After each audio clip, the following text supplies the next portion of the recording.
Hello everyone, इस video में हम पब्लिक इंटरेस्ट लिटिगेशन यानी कि पीआईएल को डिस्कस करने वाले हैं। ये हमारे प्रीवियस ईयर वीडियोस का एक हिस्सा होने वाला है। और अगर आप वीडियोस देखना चाहते हैं प्रीवियस ईयर क्वेश्चंस की, तो आप प्लेलिस्ट को चेक कर सकते हैं।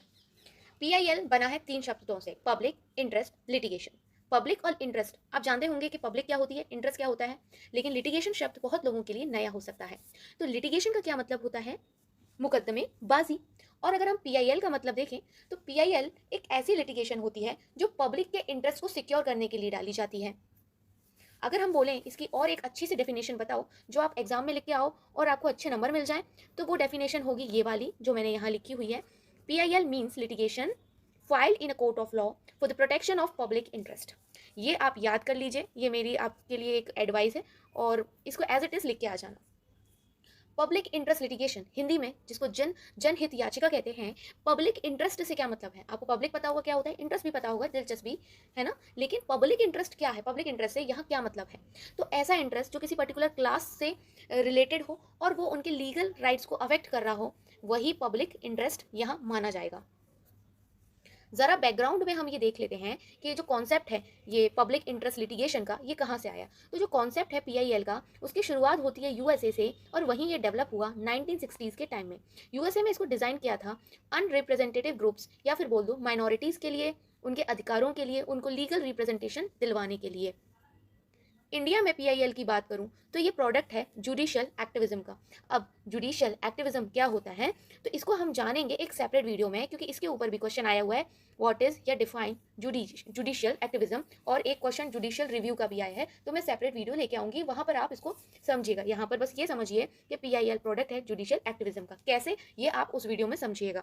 पीआईएल को हम और नामों से भी जानते हैं, जैसे कि सोशल एक्शन लिटिगेशन, एसएएल शॉर्ट में, सोशल इंटरेस्ट लिटिगेशन, एसआईएल शॉर्ट में, और क्लास एक्शन लिटिगेशन, सीआईएल, इसको शॉर्ट में लिख सकते हैं। तो ये पीआईएल के दूसरे नाम थे। अगर इन नामों से भी क्वेश्चन आता है, वैसे आया नहीं आज तक, लेकिन आए तो भी आपको पीआईएल के बारे में ही लेके आना है।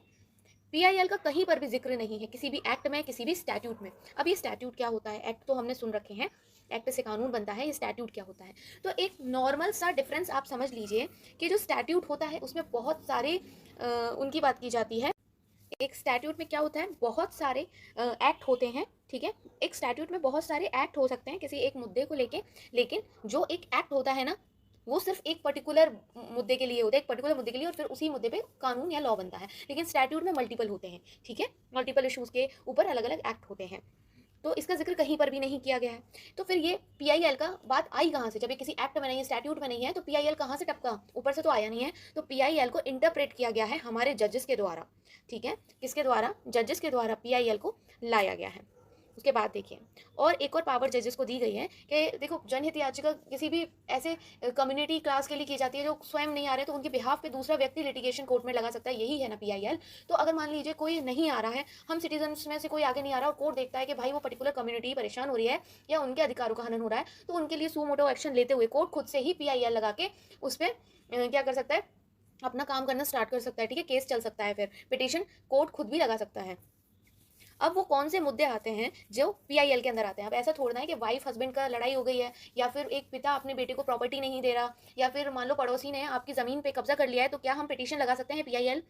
नहीं लगा सकते, हम पीआईएल नहीं डाल सकते। क्यों?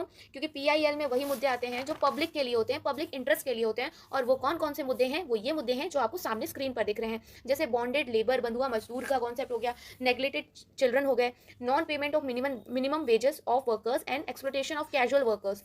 कैजुअल वर्कर्स से यहाँ पर मतलब है जो लोग जैसे कि चाट बेचते हैं या गोलगप्पे बेच रहे हैं, आपके घरों में जो मेड काम करने आ रही हैं, हाउस हेल्पर जो हो गई, तो ये सब कैजुअल वर्कर्स की श्रेणी में आते हैं, ठीक है। और जो औरतों के साथ कोई भी काम हो रहा है गलत, एट्रोसिटीज़ ऑन वुमेन, या फिर कोई इन्वायरमेंटल इशू है, इन्वायरमेंटल पॉल्यूशन से रिलेटेड, है ना, या कोई भी ऐसी चीज़ जो हमारी इकोलॉजी का जो बैलेंस है उसको डिस्टर्ब कर रही हो, या खाने में कोई भी मिलावट हो रही हो। अब देखो, खाने में मान लो कोई भी एक मिलावट हो रही है, सपोज मान लीजिए जैसे कि तेल है जिससे आप खाना बना रहे हैं, उसमें मिलावट हो रही है, एक व्यक्ति को पता चलता है ना, आज मुझे पता पड़ा कि उस तेल में मिलावट है, लेकिन एक व्यक्ति अकेला कैसे जाए, क्योंकि जितने का उसको वो तेल नहीं पड़ा, उससे ज़्यादा तो वो जब कोर्ट के चक्कर काटेगा वहाँ पैसा चला जाता है।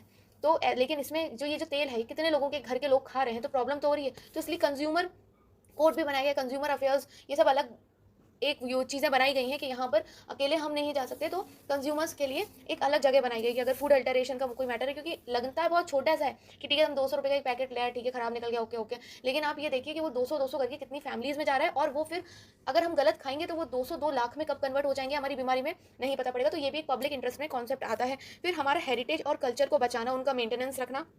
आप देखते हो बहुत सारे पब्लिक प्लेसेस पे, अगर आपने देखा होगा कि मॉन्यूमेंट्स में लोग नाम लिख देते हैं, उन अपने पापा की ज़मीन समझ के उसमें नाम लिख के आ जाते हैं, फलाना फलाना RSABCD कुछ भी लिख के आ जाते हैं। तो ये बहुत गलत चीज़ है, वो आपकी प्रॉपर्टी नहीं है, वो हमारा हेरिटेज है, हमारे कल्चर है, हमारी हिस्ट्री है, और उसको हमें बचा के रखना है, सुरक्षित रखना है ना। वो किसी पर्टिकुलर प्राइवेट का तो है नहीं कि उस पर कुछ भी कर दें। तो ये भी पब्लिक इंटरेस्ट में आता है। आज अगर हम उस चीज़ की केयर नहीं करेंगे तो कल हम अपने आने वाले बच्चों को क्या दिखाएंगे कि देखो ऐसे ऐसे महाराणा प्रताप ने ये किया था, या फिर ये ताजमहल है, ये लाल किला है, कुतुब मीनार है, या फिर ये हमारा मंदिर है, क्या दिखाएंगे उनको अगर हम उनका ख्याल नहीं रखेंगे। तो ये सारी चीज़ें, ये सारे टॉपिक पब्लिक इंटरेस्ट के अंदर आ जाते हैं। अब इंडिया के अंदर किस प्रकार से पीआईएल का इवोल्यूशन हुआ था, देखिए जो जो सीड होते हैं, जो बीज होता है, यहाँ पर असली उस तरह से नहीं बता रही हूँ कि जो बात थी ना वो पनपना शुरू हो गई थी 1976 में। और जब भी बात आती है पीआईएल की, पीआईएल के फादर माना जाता है जस्टिस भगवती जी को, लेकिन ऐसा नहीं है। जस्टिस कृष्ण अय्यर 1976 में जो मुंबई कामगार सभा वर्सेस अब्दुल भाई का केस हुआ था, इसमें ही बीज डाल दिए गए थे पीआईएल के, किसके द्वारा, जस्टिस कृष्ण अय्यर जी के द्वारा। तो इनका भी काफ़ी योगदान है इंडिया में पीआईएल को लाने में। अब देखिए आपको ज़्यादा घुसना नहीं है कि पीएल कामगार सभा में हुआ क्या था, कौन जीता कौन हारा, क्योंकि हम लॉ स्टूडेंट्स नहीं हैं, हम तो भैया अपना बीपीए का पेपर दे रहे हैं और हमें नंबर लेके आने हैं, उस हिसाब से मैं आपको पढ़ाती हूँ कि आपके अच्छे नंबर आ जाएंगे। तो आप बस इस चीज़ को याद कर लीजिए, बाकी आपको कुछ भी केस के बारे में लेके आने की बिल्कुल ज़रूरत नहीं है। फिर उसके बाद जो पहला रिपोर्टेड केस आया था पीआईएल का, वो था जो बहुत इंपॉर्टेंट था, हुसैन आरा खातून वर्सेस स्टेट ऑफ बिहार, ये 1979 में आया था, ठीक है। ये जो कैदी थे बिहार जेल की, उनकी गंदी कंडीशन के ऊपर था।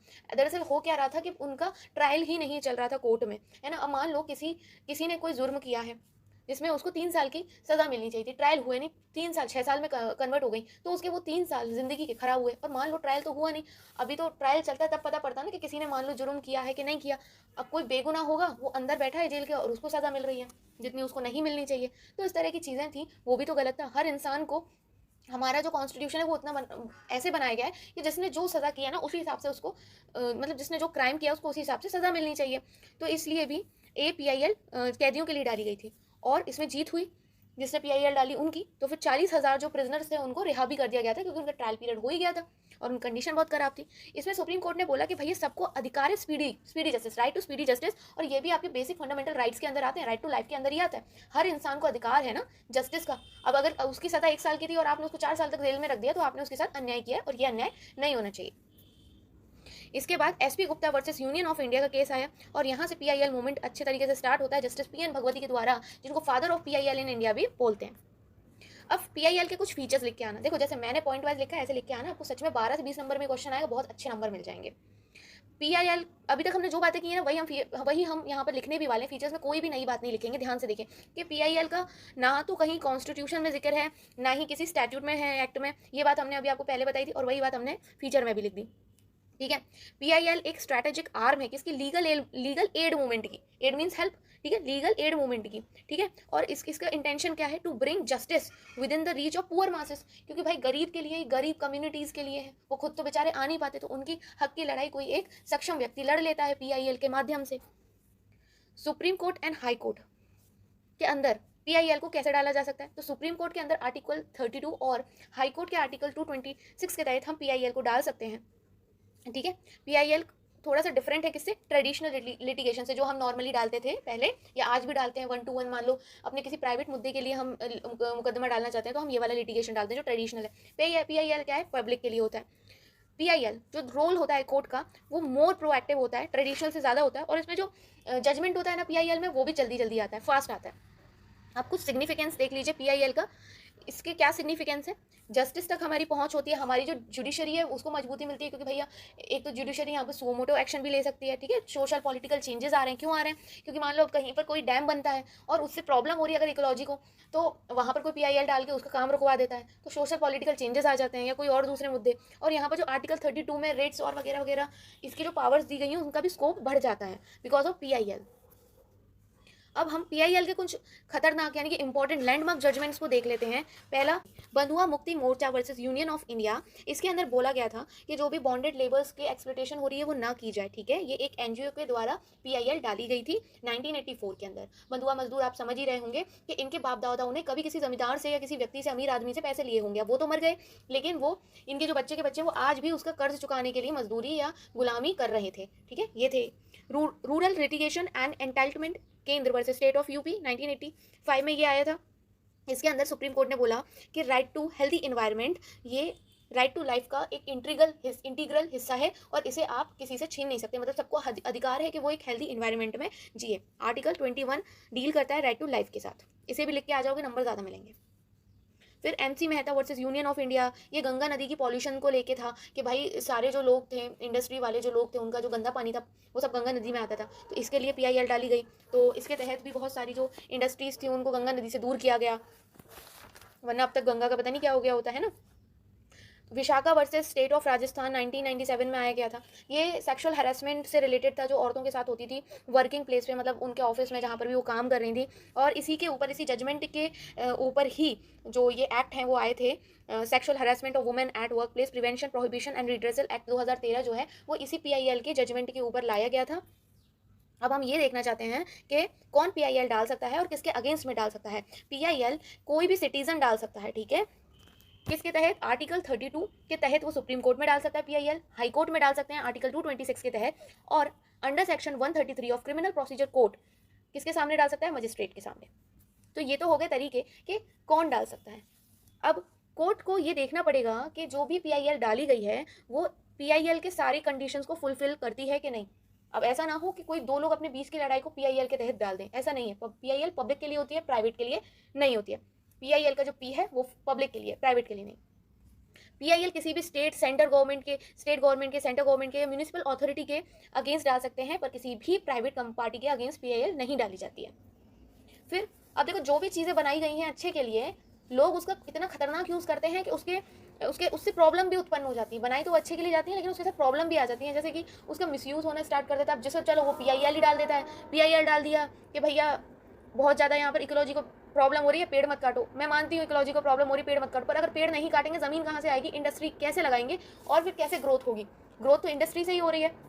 हाँ, ये बात अलग है कि वो जो पेड़ कट रहे हैं हमें उतने ही पेड़ कहीं और लगाने चाहिए, और मतलब कुछ एक बैलेंस बिठा के करना चाहिए। बट ये सोच तो बिल्कुल ही गलत है कि आप डैम मत बनाओ, ये मत करो, वो मत करो, और फिर बोलते हो कि हम इस कंट्री से पीछे हैं, उस कंट्री से पीछे हैं। डेवलपमेंट करने के लिए ये चीज़ें तो करनी पड़ेंगी, हाँ, लेकिन हमें ये भी देखना पड़ेगा कि हमारी इकोलॉजी को कम से कम नुकसान हो, ठीक है। अब पब्लिसिटी स्टंट भी हो जाता है। कोई मूवी आती है उसके खिलाफ लोग पीआईएल डालते हैं, क्या पता मेकर्स मूवी के खुद ही पीआईएल डलवा देते हो, इसलिए कि पीआईएल डल गई तो मूवी उसमें आ जाएगी, न्यूज़ में आ जाएगी और उनको पब्लिसिटी मिल जाएगी। आजकल यही चल रहा है, जो मूवी आती है उसको बॉयकॉट करने लग जाते हैं, वो खुद ही करवाने लग जाते हैं, ठीक है।